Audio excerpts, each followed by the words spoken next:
'89th celebration araw ng Davao 2026.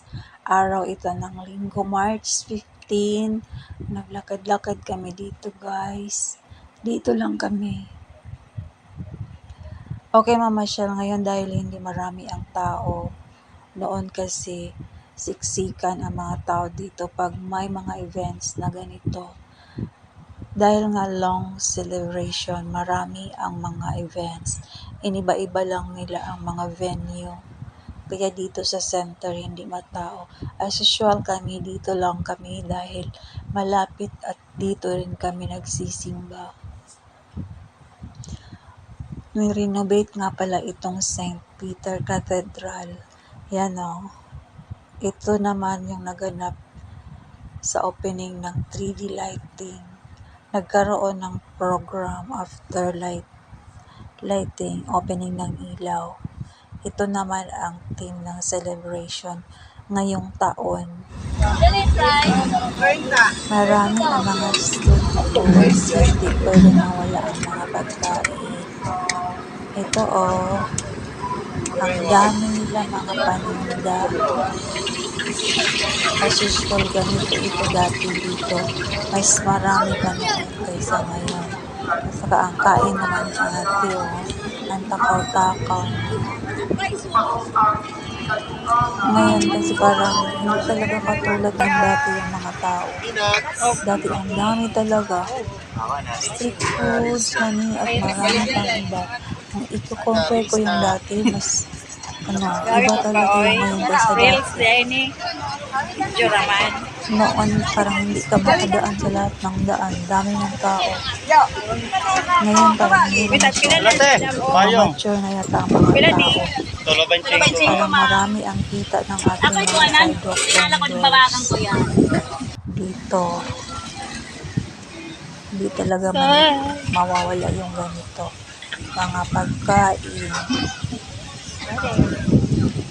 Business. Busog ang araw mo dito sa dami ng mga street foods. Sikat ang mga isaw na paborito ng bayan. Isaw-saw mo lang sa suka, busog ka na. Parisan ng kanin. May mga kanin din na binibenta. Yung nakasupot na, nakaselopane, tag 5 pesos lang.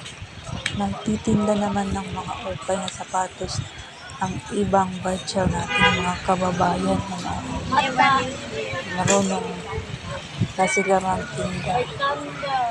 At saka as usual, marami pa rin dito mga paninda ng mga flowers, fresh flowers na galing pa ito sa garden ng Kalinan Garden, flower garden. Dito hindi pa maraming tao kasi yung mga tao nasa loob pa ng simbahan, saka ang init dito sa labas. Naglakad-lakad kami, ikot-ikot muna kami bago pupunta doon sa harap.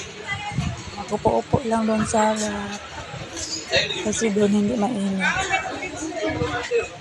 Ganito lang. Yan sarap ng pagkain. Saka damang-dama na talaga ang forest sa sobrang init.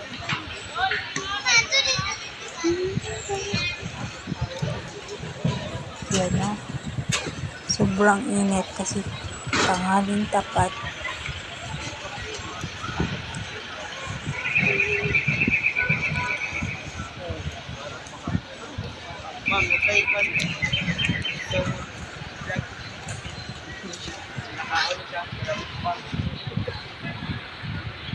Bakit kaya walang sounds itong aking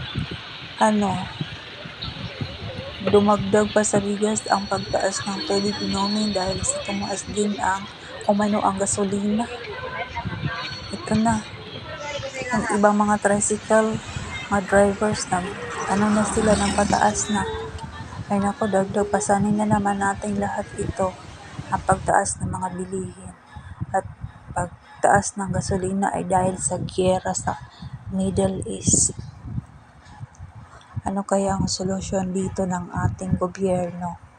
Ayan, mayat-maya at pumila na kami sa harap ng City Hall dahil umano sa may bisitang darating. Ayan ayan, may bisita. At napapapicture kami. Napipilahan kami dito dahil sa picture taking. Todo post kami. Opportunity na ito makapagpapicture kay Vicky. Kasi paminsan-minsan lang siya dito dumalat sa kaya hindi ka makalapit. Kasi maraming taong nakapalibot. Pero ngayon hindi maraming tao kasi hindi pa naglalabas ang mga tao sa loob ng simbahan. At saka hindi din katulad ng dati. Na pag ganitong araw, ang dami talaga mga tao dyan.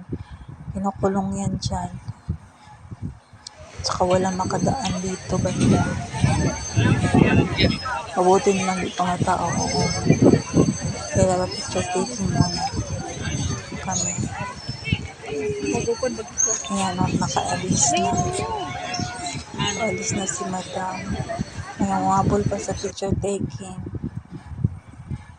Thank you, Madam. Bye. Thank you for watching.